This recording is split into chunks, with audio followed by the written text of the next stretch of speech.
গ্রেপ্তার হলেন সালমান এফ রহমান এবং সাবেক আইনমন্ত্রী আনিসুল হক। এবার আসছি বিস্তারিত। সাবেক আইনমন্ত্রী আনিসুল হক এবং সাবেক প্রধানমন্ত্রী শেখ হাসিনার বেসরকারি শিল্প ও বিনিয়োগ উপদেষ্টা সালমান এফ রহমানকে ঢাকা মহানগর পুলিশের ডিএমপি গোয়েন্দা বিভাগের ডিবি কার্যালয়ে নেওয়া হয়েছে। গ্রেপ্তারের পর গতকাল মঙ্গলবার রাতে এই দুইজনকে ডিএমপির ডিবি কার্যালয়ে নেওয়া হয়।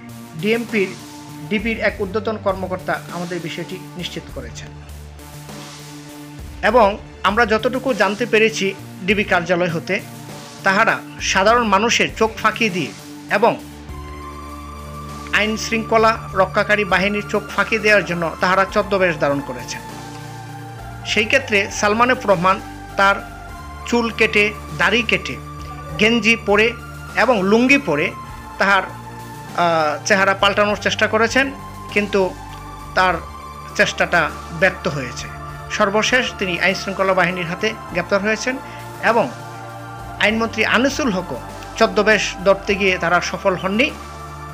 আইন শৃঙ্খলা বাহিনীর কাছে তারা ধরা পড়েছেন এবং যতটুকু আমরা জানতে পেরেছি তাদেরকে আগামীকাল বুধবার তাদেরকে ঢাকা সিএমএম কোর্টে উত্তোলন করা হবে এবং তাহাদের বিষয়ে 7 দিনের রিমান্ড চাওয়া হয়েছে পুলিশের পক্ষ থেকে এবং আদালত তাহা বিবেচনা করে আদেশ প্রদান করবেন এবং তাহাদের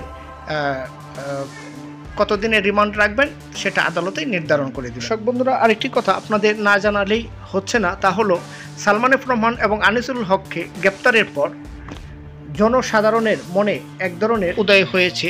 তা হচ্ছে যে 1970 এবং 80 দশকে সিনেমার ভিলেন যেরকম তাহারা তাদের কৃতিকর্ম এবং করার পর তাহারা যেমন পলায়ন করতেন, ঠিক সালমান এফ রহমান এবং আনিসুর রহমানের পলায়নকে সিনেমার দৃশ্যের সাথেই তুলনা করা যাচ্ছে। এখন পর্যন্ত আপনাদেরকে এতটুকুই জানালাম, বিস্তারিত আমরা আরও জানতে পারলে আপনাদের পরে জানাচ্ছি।